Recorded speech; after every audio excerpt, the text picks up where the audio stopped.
వ్రతశాల ఇది నా యేసు నివసించశాల.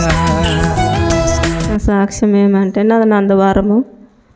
నాకు చెల్లి ఎన్నో హాస్పిటల్ తిరిగి చాలా డబ్బులు అయిపోగొట్టుకుంది. గౌడప్ప ఆసుపత్రిలో దండిగా అయిపోగొట్టుకుంది కడుపు నొప్పి లేచి. తండ్రి ఇలాంటి పరిస్థితులు పడుతుంది, నా చెల్లెలకు బాగా అయితే సాక్ష్యం చెప్పుకుంటానన్నాను.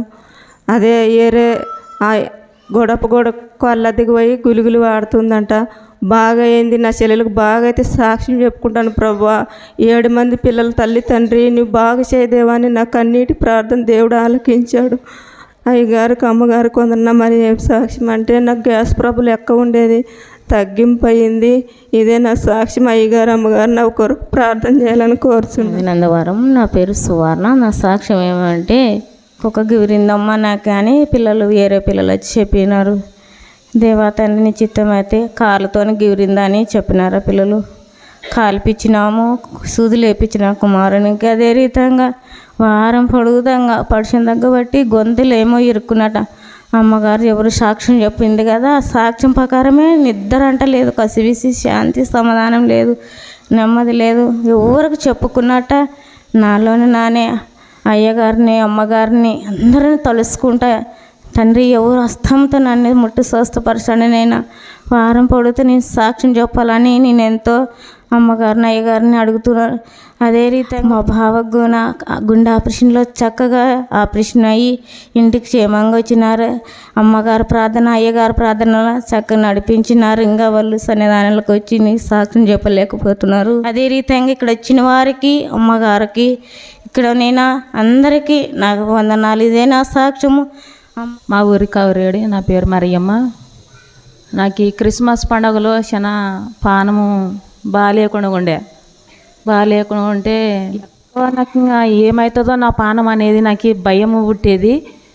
కానీ అమ్మకి ఫోన్ చేసి అమ్మ ఇలాంటి పరిస్థితి నాకు ఏమో ఇట్లా చాలా బాగాలేకుండా ఉన్నది, ఎక్కడన్నా ఆసుపత్రికి నాకు పోదామేమో అనిపిస్తుంది, నా భర్త కానీ తీసుకుపోతాడేమో, మరి ఇట్లా నన్ను వచ్చినప్పుడల్లా నాకు ఎందుకో అట్లా వస్తుంది. కానీ అది ఎందువల్ల వస్తుందో ఎక్కడ డాక్టర్లు కానీ నాకు మందులు రాసిస్తారు, కానీ మందులు మింగుతాను అసలు బాగా అయితే లేదు.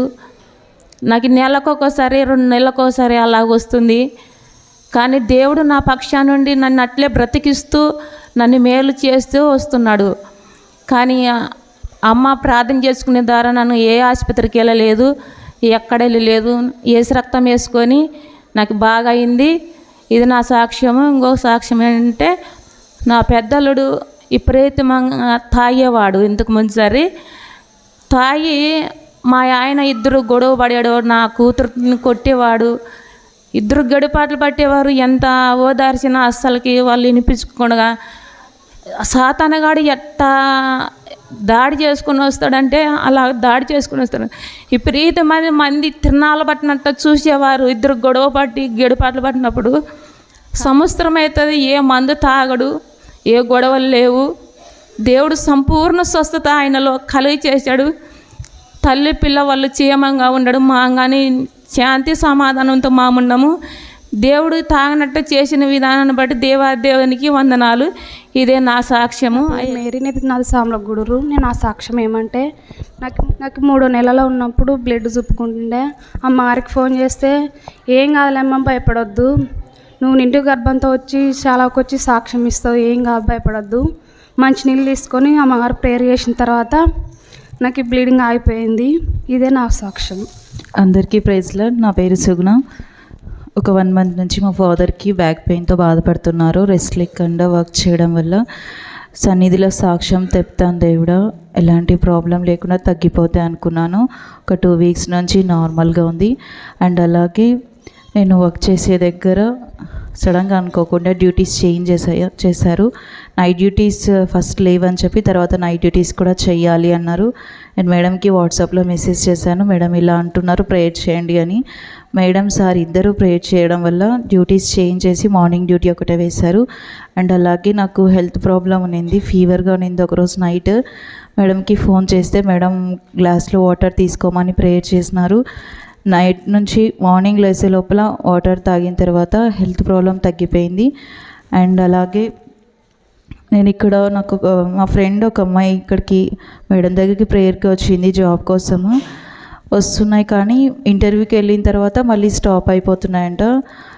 మేడం వస్తుంది టెన్షన్ పడదు అంటే ఒక 3-4 మంత్స్కి ఇంకా రావడం మానేసింది. ఇక్కడ చాలాలో పేపర్లో రాసి ఇట్లా పంపిస్తే కూడా చాలా వాళ్ళు ప్రేయర్ చేస్తారు టెన్షన్ పడద్దు అన్న. ఇంకొక ఫ్రెండ్ కూడా వస్తుండే అమ్మాయి కూడా. ఇద్దరికి ఇప్పుడు మేడం చెప్పినట్టే జాబ్ వచ్చింది. అండ్ చాలా టీం మెంబర్స్ కూడా వాళ్ళిద్దరి కోసం ప్రేయర్ చేసినందుకు thank you so much. And madam sir నా కోసం కూడా చాలాసార్లు ప్రేయర్ చేశారు. నేను మెసేజ్ పెట్టగానే మేడం వెంటనే నా కోసం ప్రేయర్ చేస్తున్నారు. అందుకు thank you so much ma'am. ఈ చిన్ని సాక్ష్యం దేవుడి దేవునికి మహిమ కలుగును గాక. నా పేరు సునీత, మా ఊరు కోసిగి. నా సాక్ష్యం ఏమిటంటే నిన్నటి నుంచి విపరీతమైన నొప్పి, పక్క నొప్పి ఉండేది. నిన్న శుక్రవారం కదా ప్రేయర్ ఉంటుంది కదా అనేసి నా మనసులో అనుకొని, ప్రభువా నీ చిత్తంనైనా నేను ఎలాగో స్కూల్ కూడా ఓపెన్ అవుతున్నాయి, ఇన్ని రోజులు నేను ఇప్పుడు బయలుదేరుతున్నాను తండ్రి. ప్రభువా నీ చిత్తం అయితే నన్ను శాలకు పోవాలని నేను అనుకుంటున్నాను. మళ్ళీ స్కూల్ ఓపెన్ చేస్తే కష్టం అవుతుంది నాకు. ఎట్లా ప్రభువా, నాకు విపరీతమైన నొప్పి ఉండేదని నేను శుక్రవారం నైట్ ప్రేయర్లో పాల్గొన్నాను. అయినప్పటికీ నాకు ఈ నొప్పి తక్కువ లేదు. ఎలా ప్రభువా ఇంకా నొప్పి తక్కువ కాలేదు? నా పాపము, నా దోషం ఏమైనా ఉంటే దయతో క్షమించి ఎలాగైనా సరే నేను నీ సన్నిధిలో అడుగు పెట్టాలని నేను మనసులో అనుకున్నాను. ఇక్కడ బస్సులో కూడా జర్నీ చేసేటప్పుడు రాత్రంతయు కూడా చాలా నొప్పేసింది. ఏది ఏమైనప్పటికీ ప్రభు క్షేమంగా నన్ను ఇక్కడికి నడిపించాడు. అందుని బట్టి దేవాతి దేవునికి వందనాలు. నా సాక్ష్యం దేవుడి చిన్ని సాక్ష్యం. 11 గంటల నుంచి 12, 1 గంట, 2 గంటల వరకు ఆయన శక్తి వల్ల ప్రభావ నేనైతే బలహీనంగా ఉన్నాను. జ్వరం వచ్చి నన్ను గంట మోకరించలేనేమో కదా ప్రభావ నాకు శక్తిని దయచేయంటే 2 గంటల మోకరించి శక్తి నాకు దయచేస్తాడు దేవుడు. అంత శక్తితో నింపాడు. నాకు దేవుడు ఇచ్చిన శక్తి ఆరోగ్యాన్ని బట్టి నేను 2 గంటల సేపు మోకాలు దిగలేదు అస్సలు. అంత శక్తితో నింపాడు. మంచి ఆరోగ్యం దయచేసి అయ్యగారు అమ్మగారు ప్రార్థిస్తుండగా వెంటనే దేవుడు మాకు స్వస్థత దయచేసి మా కుటుంబంలో ఎన్నో సమస్యలు బాధలు తొలగించాడు. అయ్యగారు అమ్మగారు ప్రార్థనల వల్ల బాగు చేసిన దేవునికే కృతజ్ఞతలు.